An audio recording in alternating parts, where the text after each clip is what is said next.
Thank you very much. Good morning, everyone. I'm very happy to join this specific part of the notebook piece that brings, it's very close to my heart since the perspective that notebooking has been one of my specialty for many years. I like to actually discuss this piece that actually brings a lot of, let's say, validity to the results that you are preparing and presenting. For that reason, I'm going to start my slides with this specific segment. So the notebook is a device and a specific tool to design a powerful evidence. I'm not going to call it about just science fair. I'm not going to say math, but STEM notebook. And here's the question in your chat boxes, please. Would you be able to share with me? A research notebook is where, and fill in the blanks, please. A research notebook is where? A lot of great ideas, a lot of amazing entries, collection of notes and summaries, yes, where we record and reflect on your data.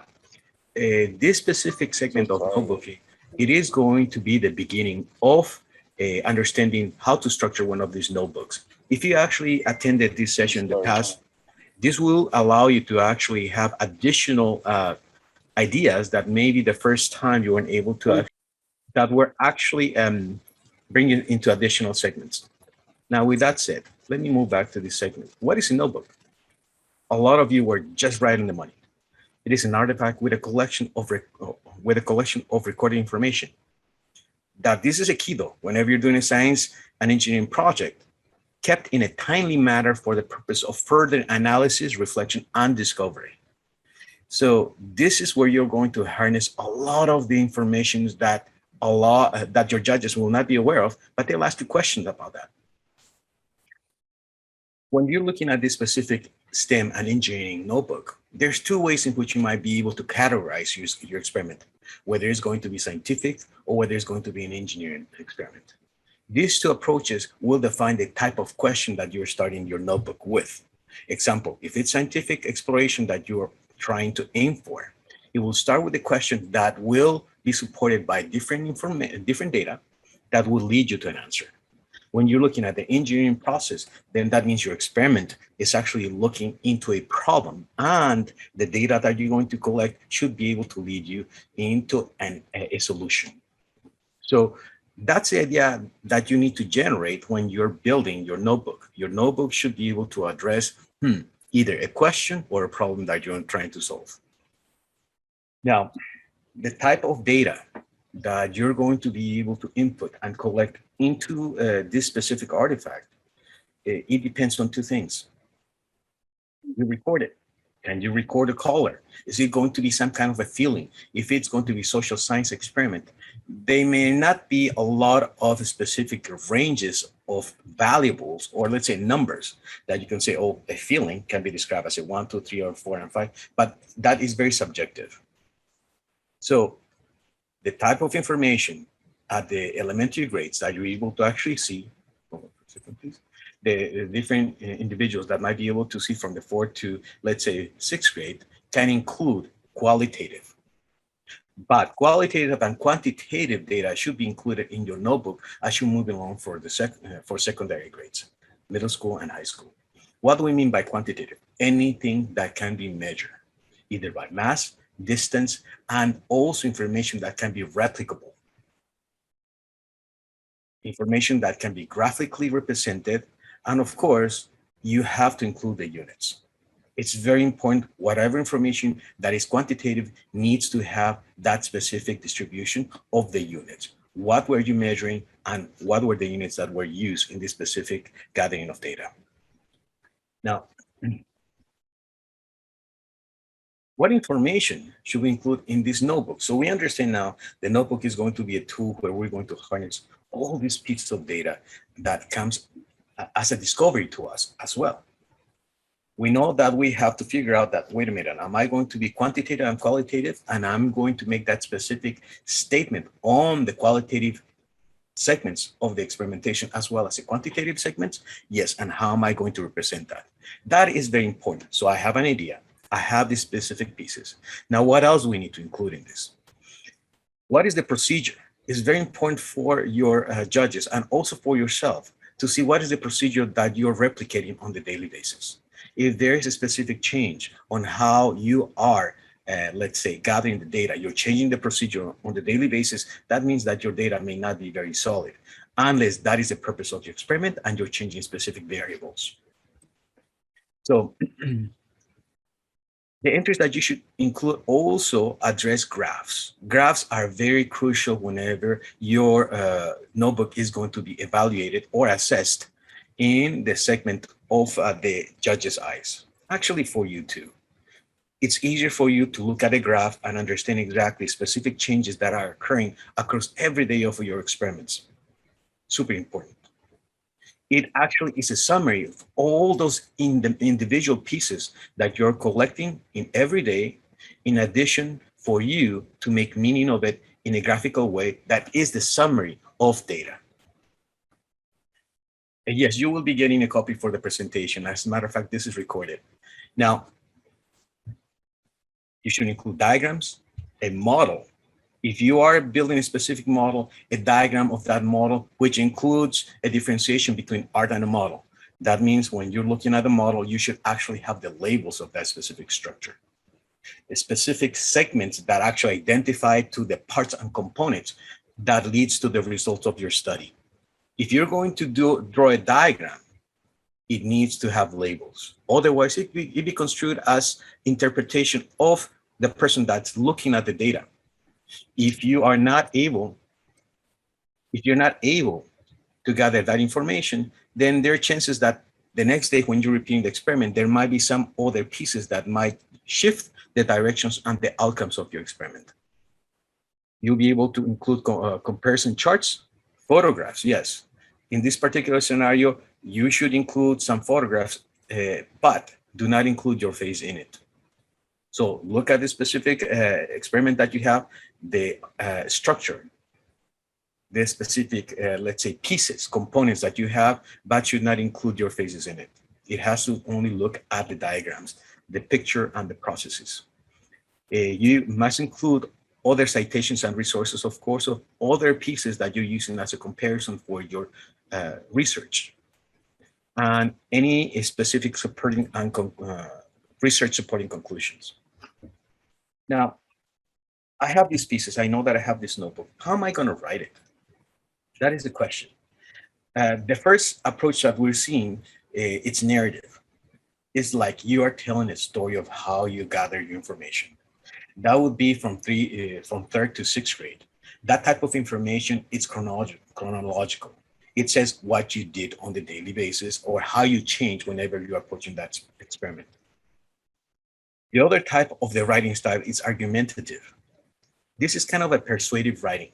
You're trying to convince someone why what the information you're providing is very meaningful, and these are the specific pieces, the data, the supports, my conclusions. And the other one is going to be informational, purely informational. This is what happened. You're going to look at the facts, and you're going to reflect on those facts and how those facts led you to a conclusion. Now, what else should we consider in this notebook? Whether this specific fair is virtual or whether it's going to be physical, this artifact should always have your notebook with a name on it, and that's your identifier. So your notebook with an identifier, which is your name.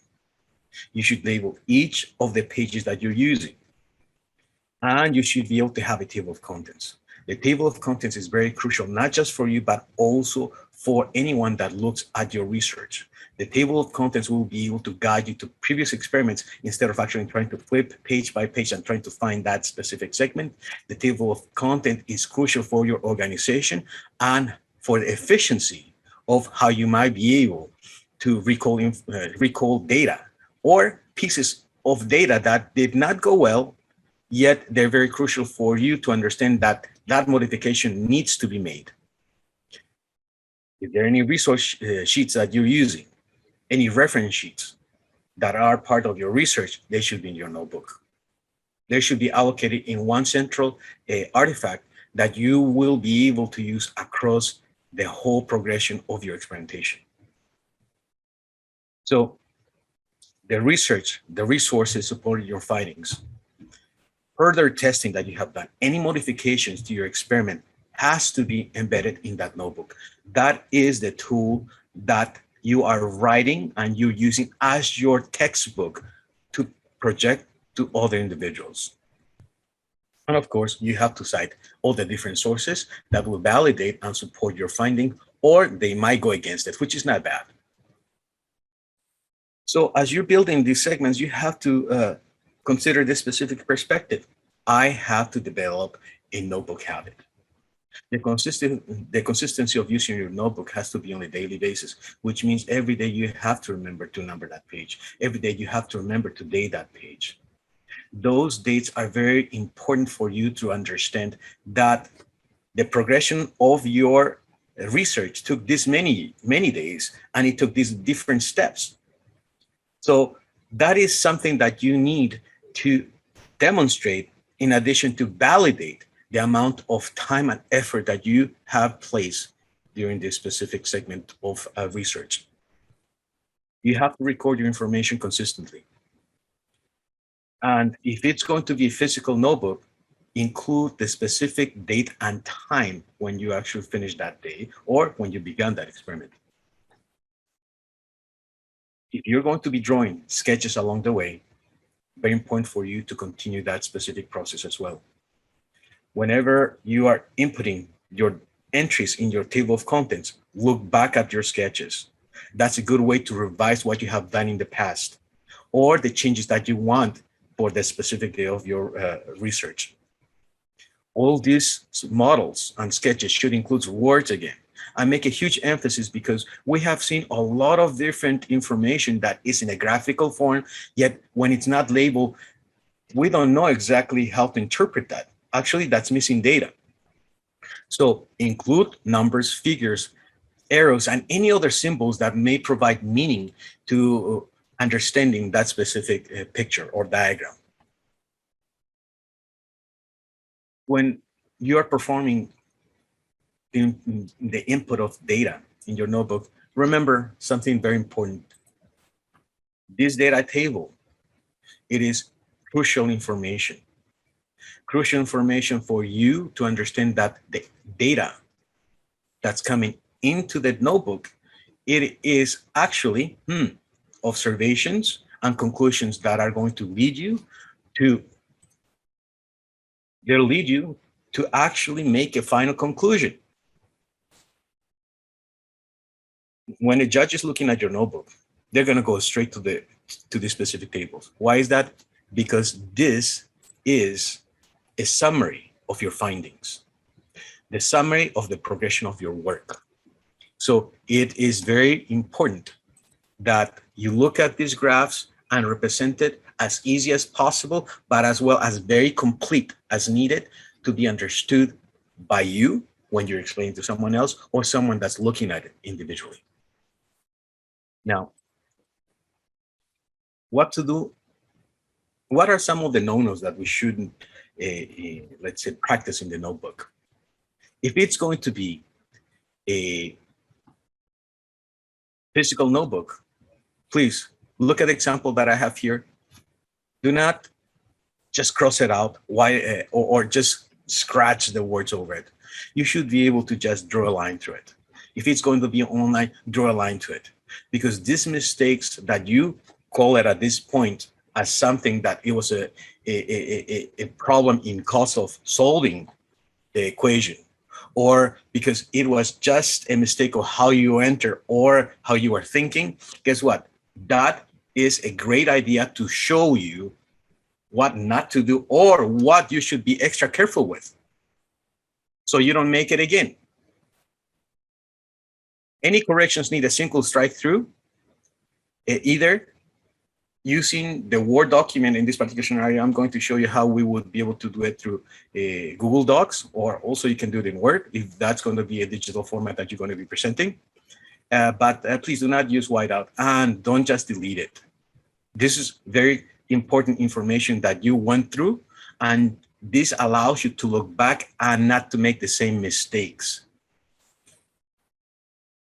What should the last pages of your notebook should have?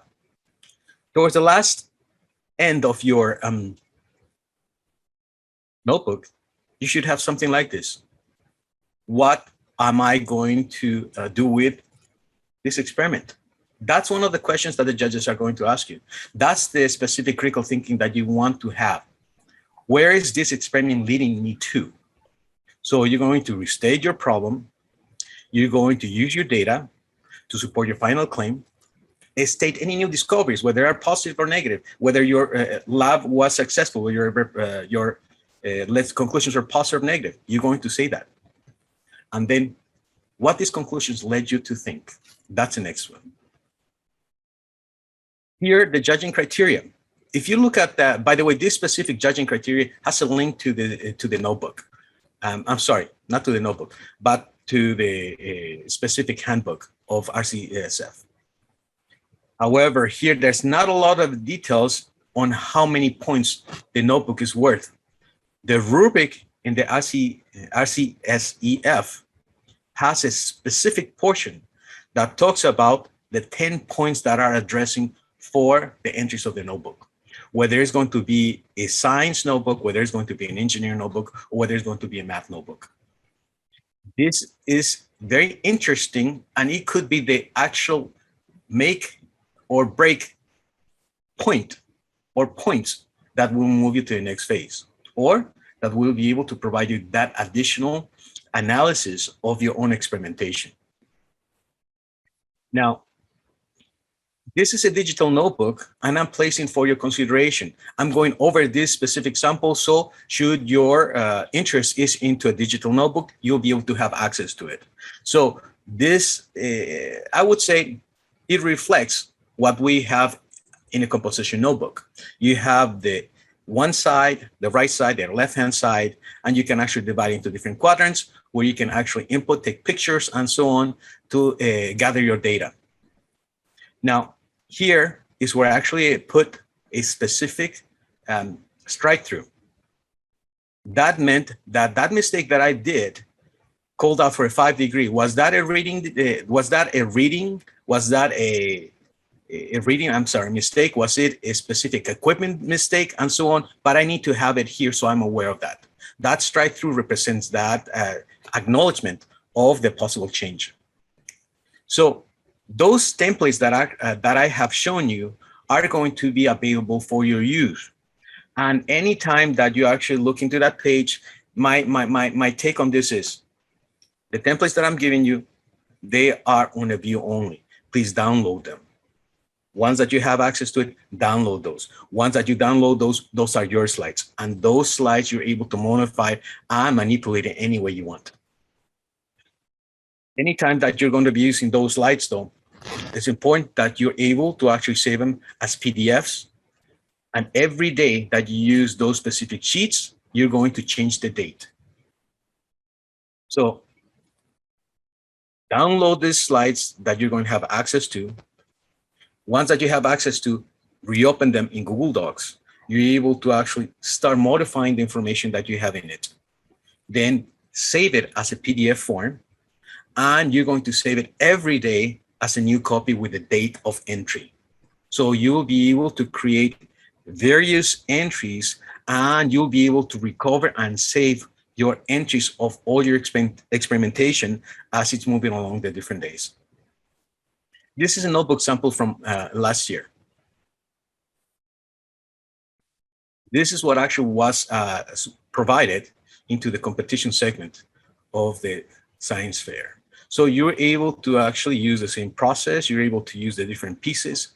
It allows you to have a good approach on what do I want to put where and how do I record my information. So again, those specific, I'm sorry, where is it? Right here. If you click on this digital notebook, when you see these slides, this is what's going to take you into the templates. And this template provides you with the different instructions on how you can download it and make it your own. With that said, I think my time's almost to be up.